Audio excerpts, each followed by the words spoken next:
और महाभारत में हुए घटनाओं के सबूत हम आज भी उन जगहों पर देख सकते हैं जहां पर रामायण और महाभारत की घटनाएं घटी थी। जैसे कि रामायण में भगवान राम और उनकी सेना द्वारा बनाया गया राम सेतु के सबूत हम आज भी भारत के दक्षिण पूर्व में रामेश्वरम और श्रीलंका के बीच समुद्र में देख सकते हैं। और ऐसे ही अनेक घटनाओं के प्रमाण हम वर्तमान में देख सकते हैं। और आज हम एक ऐसे ही जगह की बात करने वाले हैं जिसका संबंध महाभारत से जुड़ा हुआ है। महाराष्ट्र राज्य के जलगांव जिले से 30 किलोमीटर दूर स्थित है पद्मालय, जिसका संस्कृत में अर्थ है कमल का निवास। यहाँ पर गणेश जी का एक मंदिर है जो कि 2 स्वयंभू गणेश जी की मूर्तियों के लिए प्रसिद्ध है। कहा जाता है कि इस मंदिर का निर्माण पांडवों के काल में हुआ था।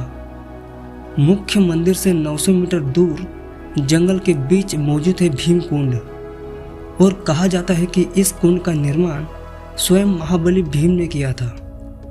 तो चलो दोस्तों, जानते हैं कि इस कुंड का निर्माण भीम ने कब और क्यों किया।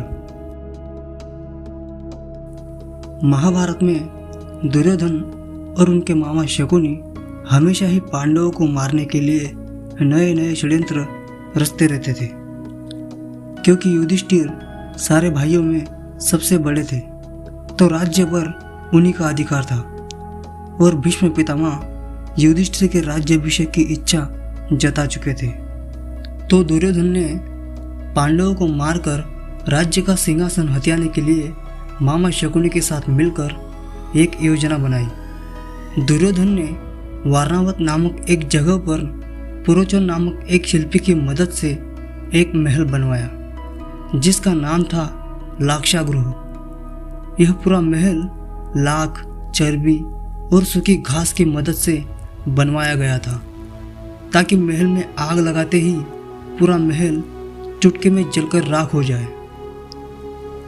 दुर्योधन के षड्यंत्र के अनुसार जब पांडव लाक्षागृह में रात के समय गहरी निद्रा में हो तब महल में आग लगाकर पांडवों को मारने की योजना बनाई।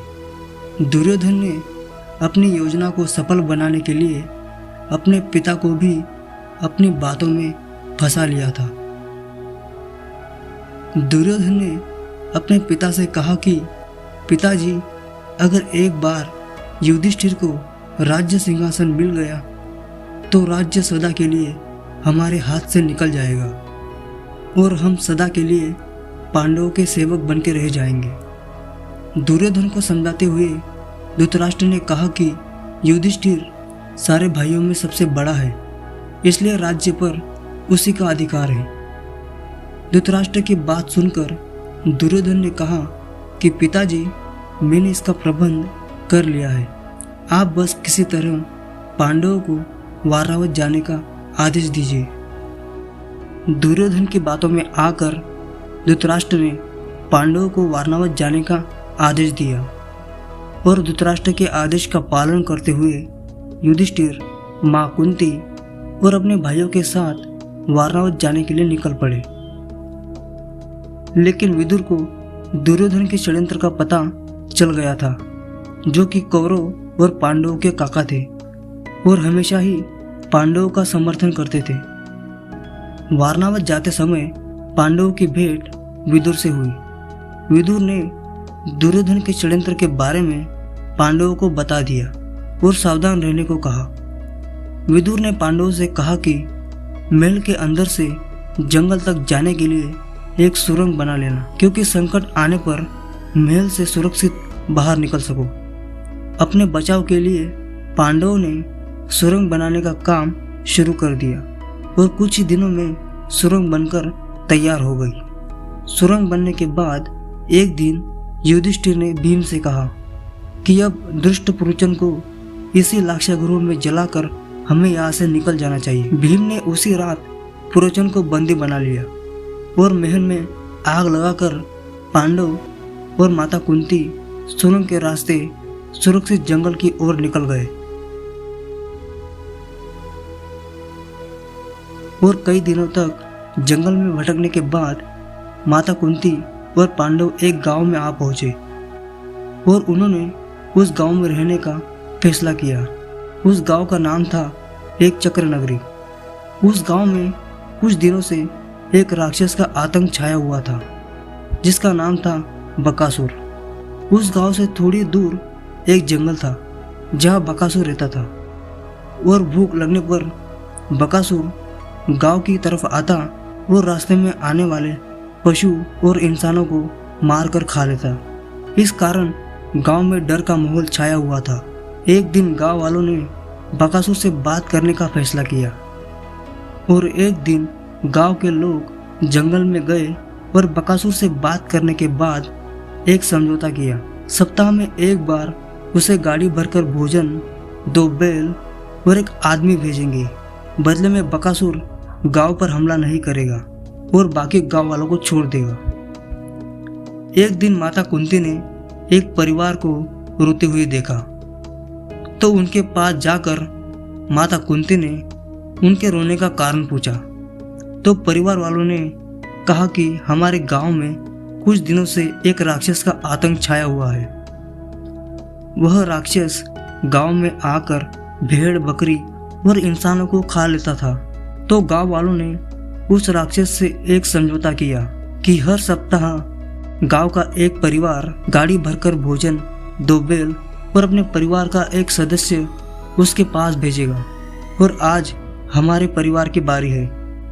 उस परिवार की बात सुनकर माता कुंती ने उनसे कहा कि आप भोजन बनाकर तैयार कीजिए। आज उस राक्षस के पास मेरा पुत्र भीम जाएगा। उस परिवार ने भोजन बनाकर बैलगाड़ी में रखवा दिया और भीम उस बैलगाड़ी को लेकर जंगल की ओर निकल पड़े और शाम होते होते बकासुर की गुफा के पास पहुंच गए। वहां पहुंचने के बाद भीम ने देखा कि बकासुर अपनी गुफा में सो रहा था और जो भोजन बकासुर के लिए लाया गया था उस भोजन को भीम खुद ही खाने लगी। थोड़ी देर बाद बकासुर नींद से जाग गया। उसने गुफा से बाहर आके देखा कि जो आदमी उसके लिए भोजन लेकर आया था उसने ही पूरा भोजन समाप्त कर दिया है। यह देखने के बाद बकासुर को क्रोध आया और उसने भीम पर प्रहार किया। भीम पर प्रहार होते ही भीम और बकासुर के बीच एक भयानक युद्ध हुआ और आखिर में भीम ने बकासुर को मार गिराया। युद्ध समाप्त होने के बाद जब भीम को प्यास लगी तो भीम ने वहीं पर अपने पैरों से प्रहार करके एक ताजे जल का कुंड बनाया और अपनी प्यास बुझाई। और यही कुंड आज पद्माला के जंगलों में मौजूद है। दोस्तों, पद्माला से थोड़ी दूर एक गांव है जो कि कहा जाता है कि महाभारत काल का एक चक्र नगरी है और उस गांव को वर्तमान में एरंडल नाम से जाना जाता है।